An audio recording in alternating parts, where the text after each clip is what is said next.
It was raining the kind of cold sideways rain that hits your neck no matter how tight your collar's buttoned. We were burying my granddad, Harold Gaines, out in a half-flooded cemetery outside Providence, and all I could feel was how damn alone I was in that moment. I stood in a black coat next to the hole in the ground, boots sinking in the mud, and watched the one man who ever backed me get lowered down like some old tool finally put away. Everyone else seemed to be there for show. My stepdad, Clay, was working the crowd like it was some kind of networking event, shaking hands, smiling too wide, talking shop with two vendors near the tent like they were setting up a booth, not saying goodbye to the man who built everything. And then there was Nolan, my younger half-brother, 18 going on executive. He stayed glued to Clay's hip, nodding along, like the crown had already been passed down. He wore this smug, buttoned-up look, like he'd been waiting for Harold to die so he could finally step up. They barely looked at me. After the graveside, we all got herded into a small conference room at a law office nearby. It smelled like old books and burnt coffee, and there weren't enough chairs for the family, even though we'd built roads for half the damn state. The lawyer sat down and said it quick, like he wanted it out of the way. "There's no valid will on file." I stared at him. "What do you mean valid?" He adjusted his glasses and said again, slower this time. "No enforceable last will or testament was located." Then Clay leaned over toward me, close enough I could smell his cologne and the smugness rolling off him. He gave me this tight little grin, all teeth and no warmth, and said under his breath, "Guess you won't be getting a dime, huh? Nolan's the future now." He said it like he'd been rehearsing the line all week. I didn't even react at first. I just stared at him. Not because I cared about the money, not in that moment, but because of the way they were acting like I was nothing. Like Harold just kept me around for free labor and finally tossed the spare part. I stood up and walked out before I did something I couldn't take back. Quick note, before we go further, share which city or country you're watching from. I didn't cry, I didn't yell, but my fists were clenched so hard my knuckles cracked walking down the hall. I knew one thing walking out of that building. Whatever Clay had planned next, it wasn't going to stop at cutting me out of the will. I showed up Monday morning at Gaines Site Works like I always did. Early, boots on, coffee in hand, same truck, same gate code, same gravel crunch under the tires. But everything felt off the second I stepped out. Guys I'd worked beside for years, poured concrete with, ate lunch in the cabs with, barely looked at me. Heads down, moving quick, like I was a problem they didn't want to be seen near. I walked through the yard, past the row of yellow Komatsus lined up like soldiers. The air smelled like diesel and wet dirt, just like always, but it didn't feel like home anymore. It felt like somebody else's place. Inside the trailer office, Clay was already holding court, standing near Harold's old desk like it was always his, wearing that same smug grin from the funeral, except now it had grown legs. He barked out a list of changes, switching suppliers, canceling long-term contracts, tightening the books. He said words like discipline and loyalty, like he'd just invented the whole damn industry. No mention of Harold, not one. I stood there, arms crossed, watching him talk like he was revving an engine too hard, and nobody had the guts to tell him he was running it dry. Then Carol, our HR admin, came up behind me. "Hey, you're needed in the boardroom." I blinked. "What boardroom?" She didn't answer, just walked away fast. I followed down the hall and opened the door to find Clay at the head of the table with 4 people from the advisory board already seated. Nolan was there too, leaning back in a chair he hadn't earned. Clay didn't even wait for me to sit. "As of today, you're no longer part of leadership at Gaines Site Works." I stared at him. "Since when?" He spread his hands like it was out of his control. "Effective immediately. The board's been notified. Your role's shifting back to site coordination. You won't be representing the company on bids or external partnerships." I could feel my jaw lock. Then Nolan let out this fake casual laugh and said, "Some people just aren't built for pressure, I guess." 2 of the suits chuckled, like it was nothing. I didn't say a word, just stood there, heat crawling up my neck, fists balled in my pockets. I walked out without making a scene because I knew that's what they wanted. They wanted me to explode, to prove them right. But it hit me hard. This wasn't just grief. This was targeted, deliberate. Harold hadn't been in the ground 3 days, and they were already gutting what he built, cutting me out like dead weight. They weren't mourning. They were moving in. 3 nights later, close to midnight, I sat alone at my kitchen table with Harold's old pocket watch laid open in front of me. The second hand clicked loud in the quiet, each tick landing like it was counting down something I couldn't see. I rolled it between my fingers and thought about how many times he'd checked that watch before telling me to move faster, work smarter, stop hesitating. I kept thinking I should have seen all of this coming. There was a sharp knock at the door, not polite, not patient. I stood up and opened it, and there was my mom, Linda, soaked from the rain. Her hair was wet and stringy, jacket half zipped, eyes tired in a way that told me she hadn't slept right in weeks. She didn't smile. She stepped past me the second I opened the door. "Lock it," she said. I did. She moved straight into the kitchen, glancing at the front window like she expected headlights to swing into the driveway. She stood there breathing hard for a second, then turned to me. "We can't talk long," she said. My stomach tightened. Did something happen? She reached into her bag and pulled out a thick envelope, manila, sealed. Heavy enough that I felt the weight of it before she even handed it over. She placed it in my hands like it might shock me if I dropped it. "Don't open it yet," she said. I looked down at it, then back at her. "What is this?" She lowered her voice even though we were alone. "It's time you stop letting Clay write your story." That hit me harder than anything else she could have said. She leaned against the counter, rubbed her face once like she was trying to wake herself up, then met my eyes.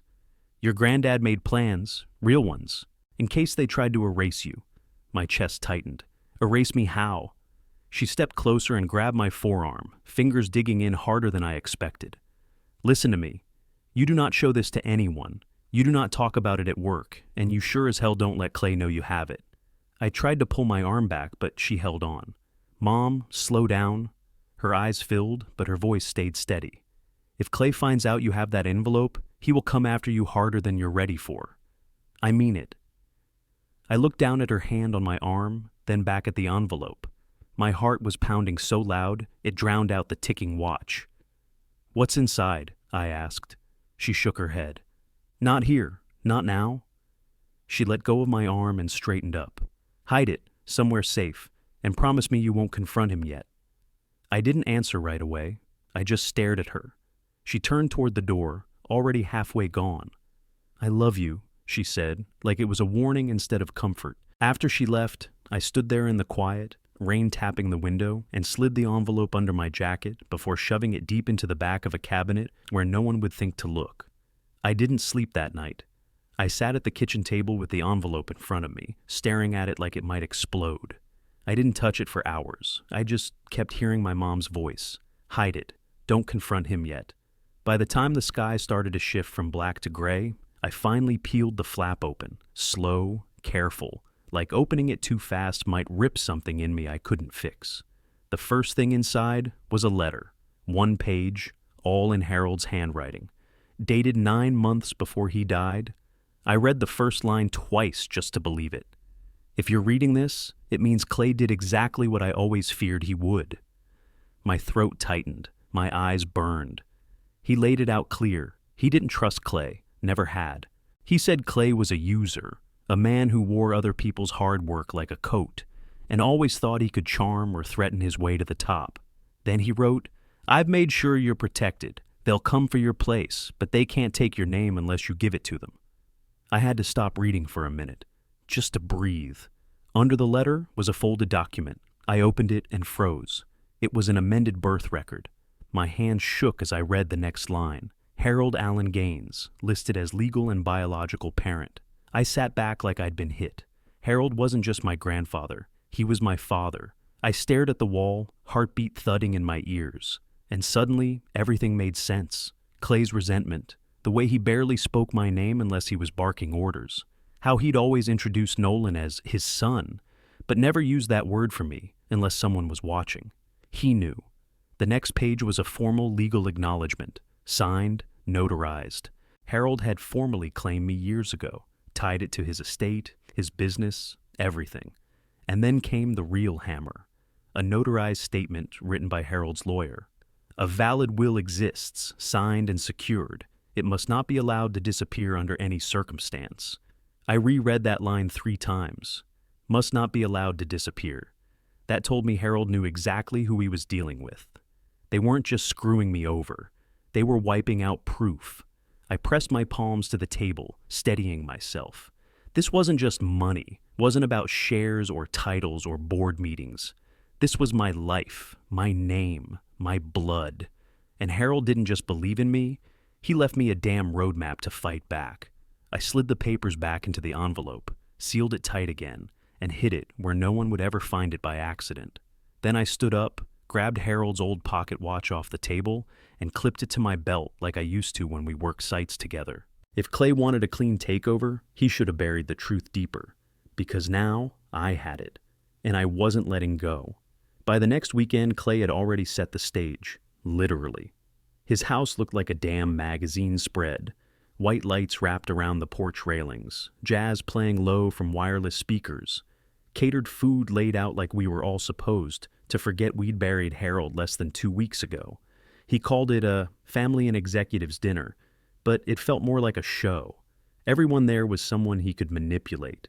Board members, vendors, Harold's old business contacts who Clay had buttered up for years. The moment I walked in, I felt it. Eyes flicking over, fake smiles, the kind of tension that smells like money and lies. Nolan was already working the room in a tailored blazer, holding a whiskey glass he probably wasn't even old enough to legally drink from.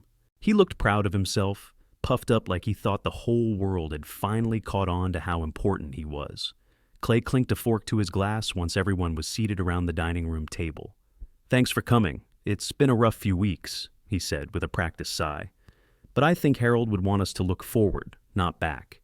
He rested a hand on Nolan's shoulder. "So I'm proud to announce that Nolan Gaines is stepping in as Vice President of Gaines Siteworks, effective immediately." People clapped, just like that, like it was a high school graduation. I sat there still, watching, letting the moment play out. Then came the jabs. Clay raised his glass and looked straight at me. Of course, transitions are emotional, especially for those of us who were a little more sheltered by Harold's generosity. A few polite chuckles. He kept going. "But leadership requires a steady hand. Real men. Not just the ones who show up when it's easy." That was it. I stood up, pulled a folded packet from inside my jacket, and laid it flat on the table like a hammer. The room went dead quiet. Forks stopped. Glasses froze halfway up. I looked at Clay. "You want to talk about leadership? Let's talk about what Harold actually wanted." I opened the letter and read, "If you're reading this, it means Clay did exactly what I always feared he would." Gasps, movement. People started shifting in their chairs. I kept going. There was a will. Harold made it clear, and someone in this room made sure it vanished. Clay's smile cracked just a bit. "This isn't the place." "No," I cut in. "This is exactly the place. You threw a celebration for yourself off a man's grave. So, we're going to finish the story." I pulled out the birth record, turned it for the table to see. Harold wasn't just my grandfather, he was my father, and he named me, legally, not you, not Nolan. Then my mom spoke, voice soft but steady. "It's true," she said. Everyone turned. She stood up slowly. "Harold gave me those papers, years ago. I kept them because I was scared of what Clay would do if he knew." Clay's chair scraped the floor as he stood. "Linda, don't—" She raised her voice. "Enough, Clay." It shook, but it didn't break. The room started to shift. You could feel it. Eyes turning, expressions hardening. The power was slipping out of his hands, and he knew it. I sat down, slow and calm, while Clay stood frozen. His show was over. The morning after that dinner, I didn't waste time. I still hadn't slept, but I didn't care. I pulled out a beat-up business card I'd kept in a drawer for years. Aaron Pike, attorney at law. I'd met him at a contractor licensing seminar Harold dragged me to in Boston. He wasn't the polished type. He was sharp, quick, and didn't flinch when things got ugly. That's why I called him. He picked up on the second ring. "Pike, it's Eli Gaines. We met a while back." "I remember. Harold's boy. You sound like you need me." I didn't even argue. "I do." An hour later, we were sitting across from each other in a coffee shop off Mineral Spring Avenue.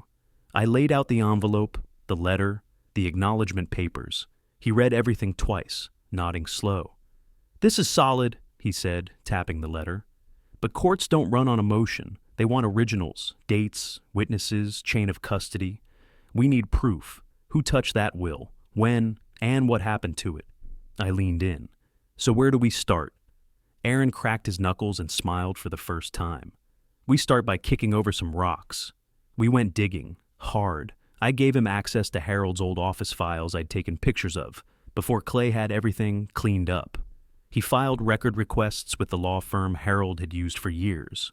We pulled emails, billing logs, call records, anything that might show where the will went after Harold died. 4 days in, Aaron called me from his truck. Got a name, he said. Marcy Wilkins. Retired legal assistant. Worked Harold's file for years. She willing to talk? She said, if they think I'm scared of Clay, they picked the wrong grandma. We met her at a diner off Route 6, just outside Scituate. Marcy looked like someone's church friend. White hair pulled tight, floral sweater, clear blue eyes that didn't miss a damn thing. She ordered black coffee, looked at me, and got straight to it. I saw the will, she said.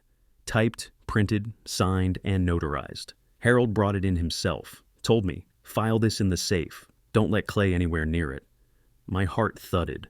What happened to it? She sipped her coffee. Harold passed, and 3 days later, Clay shows up. No appointment, just walks in like he owns the place.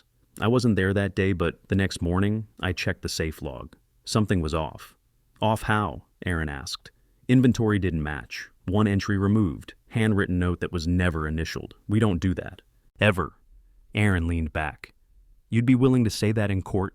She smiled, no hesitation. Gladly. He gave me a look. That was it. The crack in the wall. Back in the truck, Aaron said, we've got a thread. Now we pull it, but we have to move smart. Clay's not going to just sit and let this unravel. The second he senses exposure, he'll start burying witnesses, discrediting you, maybe worse. I stared out the window. He already tried to erase me once, I said. He doesn't get a second shot. Aaron nodded. Then let's drag it all into the light, brick by brick. 2 nights after the diner meeting with Marcy, I saw the same black SUV parked halfway down the block from my apartment. Windows tinted dark, engine running low like a growl you couldn't ignore. It didn't move when I came home. Didn't move when I stood at my window for 10 minutes staring straight at it. Next night, same spot, same engine hum, same nothing. Around midnight, I heard a soft scrape at the door, like paper sliding across wood. I opened it fast, heart pounding, but the hallway was empty. Just a plain white envelope on the floor. Inside were 4 words, printed in bold black letters. Let it die quietly. No name, no signature, no return address. But the message hit bone. I called Aaron, told him everything. He didn't even pause. Document it, take photos, write down the time and date, and stop going places alone. This isn't a bluff, Eli. When people like Clay get cornered, they lean into fear. So I packed a duffel, drove across town, and knocked on my mom's door at 1 a.m.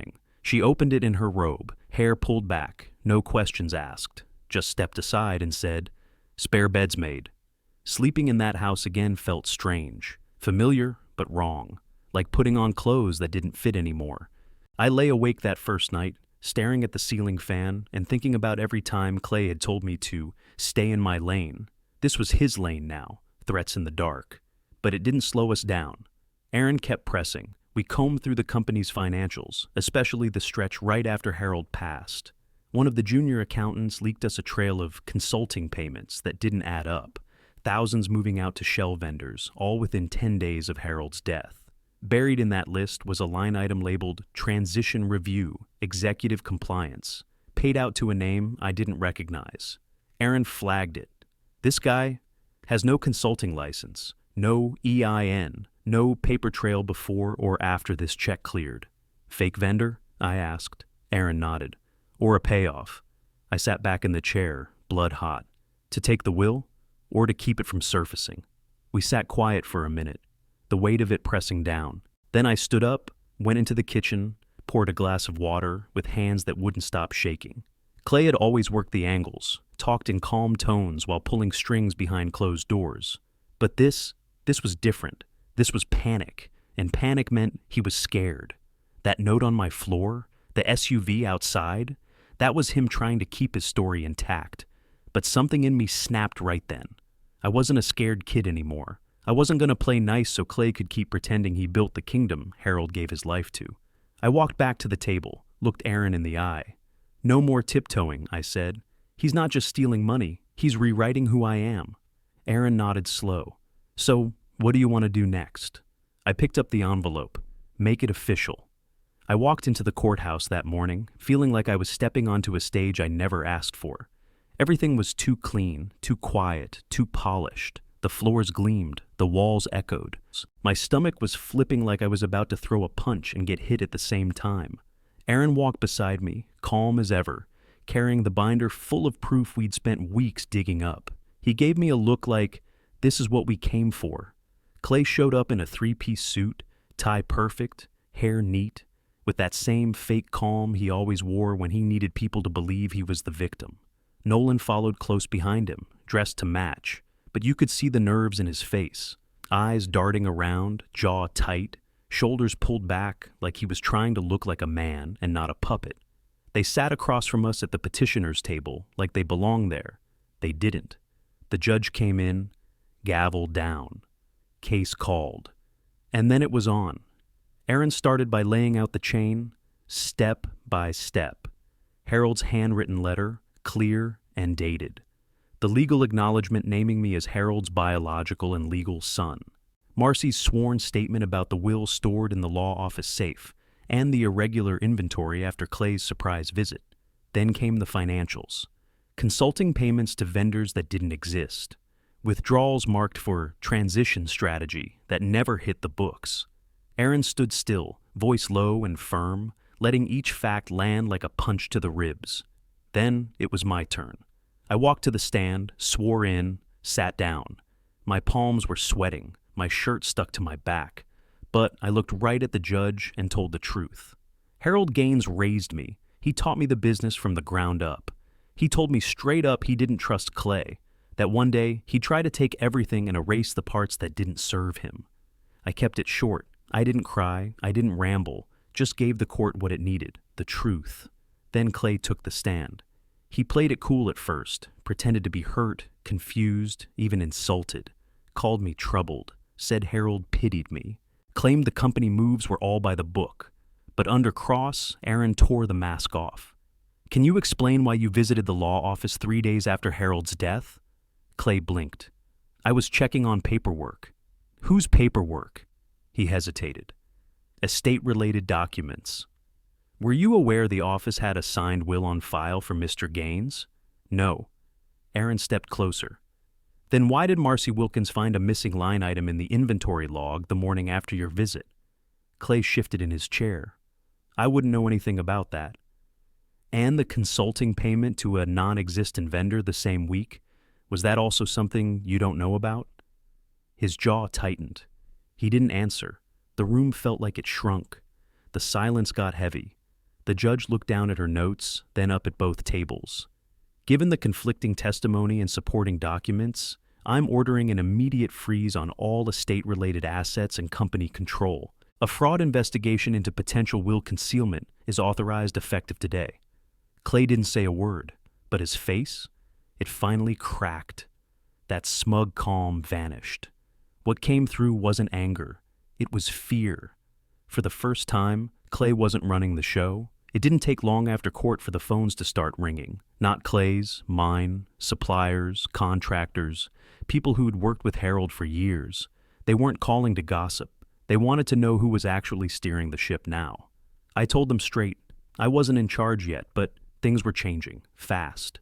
The court had eyes on the accounts now. Every dollar moving in or out had to be logged. Clay couldn't move funds without triggering alerts. He couldn't scream, threaten, or charm his way out of it anymore, not when every move had a paper trail. He still came into the office, still wore the suit, still tried to give orders. But that swagger, gone. People stopped standing when he entered the room. Half the staff wouldn't even meet his eyes. I wasn't celebrating. I still woke up every day thinking about Harold. The space he left didn't shrink, even with the truth finally out. But for the first time since the funeral, I didn't feel like I was sinking. I could finally breathe. The court assigned a temporary administrator to oversee Gaines' site works, and 2 days later, I was reinstated as operations lead. No fight, no drama. Just a simple call and a folder on my desk. Nolan came into my office that same evening. Didn't knock, didn't smirk. "I didn't know," he said, voice low, eyes on the floor. "About any of it. Clay fed me a version of everything. Told me Harold didn't respect you. Told me I'd earned it." I waited. Let him sit with it. "He used me," he said. "Made me think I was part of something. I wasn't." I leaned back in my chair. "You want a place here? You start at the bottom. Same way I did. Shovels, site logs, 5 a.m. call times. No more shortcuts." He nodded. No argument, just left the room. Later that week, I drove out to Harold's grave. Clear morning, no wind, just sun warming the grass and a name etched in stone. I stood there with both hands in my pockets, staring down at it. "I didn't fold," I said, out loud. "They tried, but I didn't." I pulled out his old pocket watch, ran my thumb across the face, then tucked it back into my jacket. "Your name's safe," I said. "I made sure." I didn't mention Clay by name. I didn't have to. His punishment wasn't a headline or handcuffs. It was this. Everyone finally saw him for what he really was. And that mask he wore, he doesn't get to put it back on.